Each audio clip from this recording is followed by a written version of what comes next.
Rekaman CCTV berdurasi 40 detik yang memperlihatkan aksi dua pencuri sepeda motor di halaman kantor Camat Indralaya beredar di sejumlah grup WhatsApp Senin 25 Juli.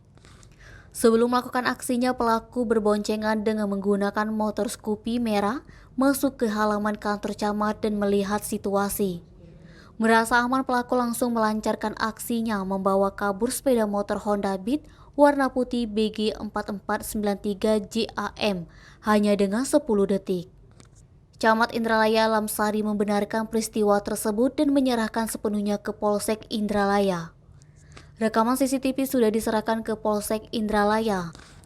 Terpisah, Kapolsek Indralaya AKP Herman mengatakan anggotanya sudah melakukan olah tempat kejadian perkara dan mengamankan CCTV untuk bahan penyelidikan.